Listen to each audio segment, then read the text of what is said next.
I don't have any problem with God having emotions. Can you not see? Yeah, I don't see. Why would you have a problem with that? These are human weaknesses. No, you perceive them as weakness. How can jealousy not be a weakness? Because if it's warranted, if you have a righteous reason for being jealous, it's warranted. You're trying to make out that there are some examples of anger that are good and healthy. Yes, evidently, yes. Some. Like finding your wife is cheating on you and being angry about it is a righteous anger. Yes. No.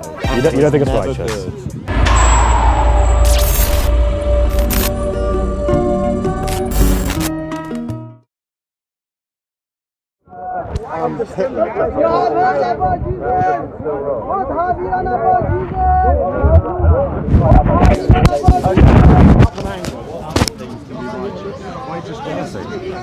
Jealousy? How can jealousy be righteous? Right. Jealousy can be righteous because if the one...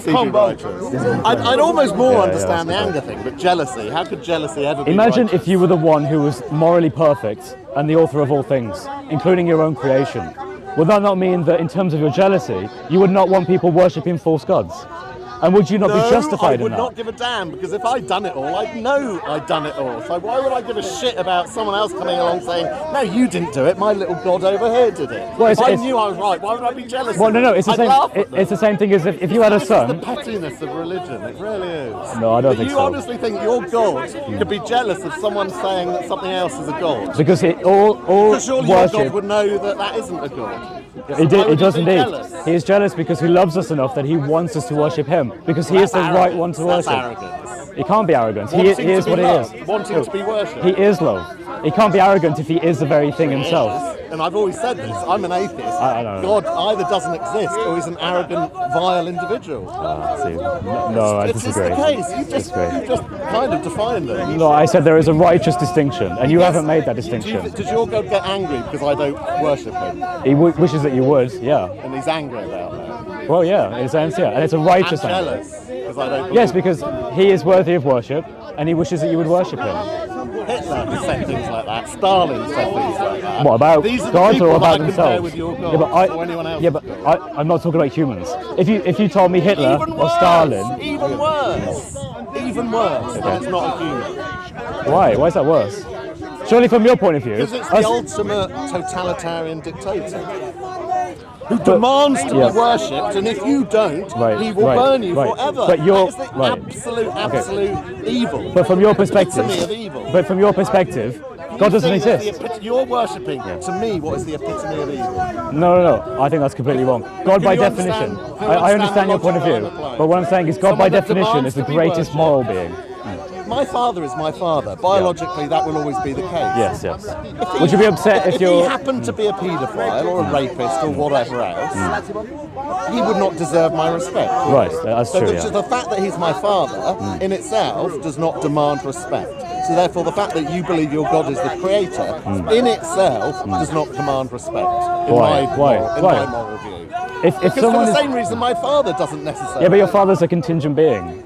You're talking about the uncaused being. Your God disappears when you disappear, and all your fellow... Because it's a creation of my mind, is that what you're saying? Okay, well, I don't think that's true. And I think there's very good reasons to believe that's not true. Islam will die out when all Muslims die out, like Buddhism will die out when all Buddhists die out. Well, atheism die out when atheists die out. Well, no, because atheism is just a lack of something. No, it's the affirmation of the belief there is no God. No, you're talking about agnosticism. Am I an aphilatelist because I don't collect stamps? No, I'm not. That's a terrible analogy. You're agnostic to it. You could say there's a dichotomy. You collect stamps or you don't collect stamps. What if you affirm the belief that you shouldn't collect stamps? What if you affirm the belief you shouldn't? In the future, all religion will die out. No, I'm not saying that. I said it. I wish it would. I don't think I'm perplexed that it hasn't already. Yeah. In fact, new ones are still being created, aren't they? Amazing. Absolutely amazing. That is the biggest mystery to me, why these medieval nonsenses still exist in the 21st century. Medieval? Well, that's where they came from a long time ago. Even the Christians, like, most of the morals of the Christians. I think I would agree with Christians on this one.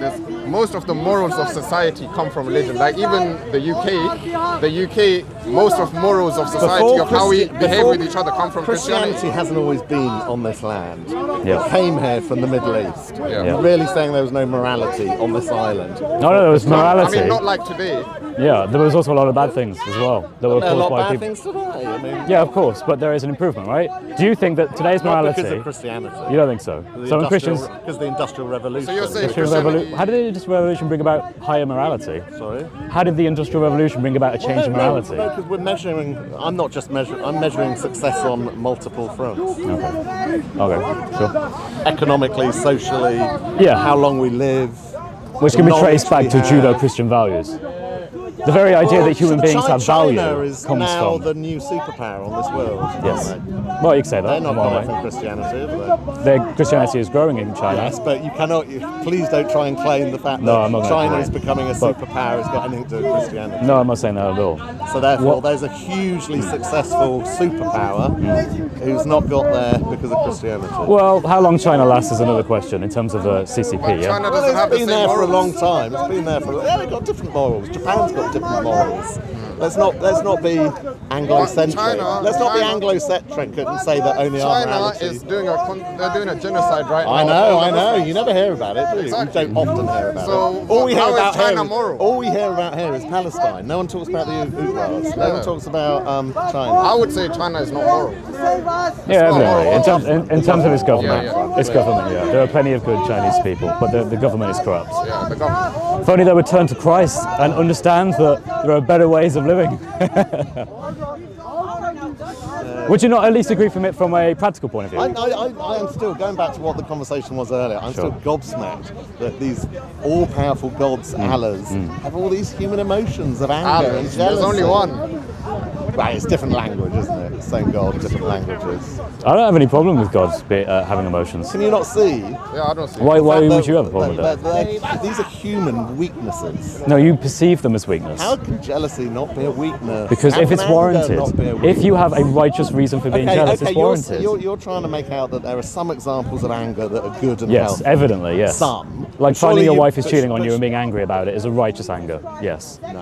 You don't think it's never righteous? good. Ask a doctor. Ask your GP next time you see That's him. Say, one is aspect it of healthy it. for me to be I'm angry? talking about morality, not in terms of health. Yeah. Well, how- Being happy all the time if probably you has haven't got negatives your health, to it. you're not here. That's true, but that doesn't mean that you can't equate that morality. Yeah. Well, if aspects of your morality result in ill health, I don't want those aspects of morality. Sadness results in ill health. I agree. does, yes, but it there are does. appropriate times to Have be you not sad. heard of depression? Yes, I'm not talking about depression. I'm talking about just Well, general sadness sadness. is on one But is it end of the spectrum appropriate? of Is it depression. warranted and appropriate to be sad at times? It's So, for something that example, we should someone all you try love. and avoid and be Right, positive, right. positive thinking. But there to are avoid. times when it's warranted. Yes. Not warranted, no. You don't think so? Maybe there are times when it's always going to happen, but it's not. It's not something we should be espousing and hunting out for. I'm not saying you should aim for sadness. What I'm saying is that when sadness occurs, it is often as a natural result to something bad. Yes, like loss. Does it help though? I'm not saying it helps. So I've never said bereavement is quite a strong example of sadness. Do we try and help people through bereavement, or do we try and keep them dwelling in their bereavement? We help them try and through keep it. them out? But to not acknowledge the sadness is in effect to not acknowledge the truth. Well, that's what I'm saying. I'm not saying it's not an aspect of reality, but it's not positive. It's not healthy. But you keep it's not equating. righteous. No. To use the word that you No. use. You're equating outcome with the actual stance of something. Do you understand? That's fallacious. All I'm talking about is, can you have such a thing as righteous anger? I'm not saying what flows from that, because what flows from that is different from the actual I've state. never heard that phrase before you muttered it today. Okay. Well, but it strikes me as an odd concept. Sure. I think we should leave it at that. I think What we. purpose does it serve? Well, righteous anger, acknowledging the truth, because there are things to be righteously angry about. If someone cheats, if your wife cheats on you, you have a righteous anger because you know it's wrong. And how long can that anger last for it to continue as righteous? I don't know. I don't think I have to give an I hope it has a time limit. Well, it depends what flows from it. Because I do believe in being in stoic. I do believe in that you have these emotions and you control these emotions. But to say that you should never have the emotions, I think is just a complete extreme view. To have the emotions is a understanding and acknowledgement of something that is true, whether that's a moral truth or a factual truth, in terms of an observable truth, like a natural truth. Okay, that's my view. Anyway, take care. Wrap up! Wrap up. All right, I had a quick conversation with Steve. Steve-O! Steve-o. Yeah. Always good to talk to Steve. He was talking about how God cannot have in any situation anything like emotions. And I was pointing out how there are some emotions that are warranted, especially from an almighty, all-loving God. God is fully righteous, he is fully above all of his creation, and he is worthy of worship. Righteous anger is a logical extension from that. Righteous jealousy is a logical extension from that. It is not logical for humans because we are not the almighty creator, we are limited. God is not limited. This is why God can have emotions. God bless and have a good day.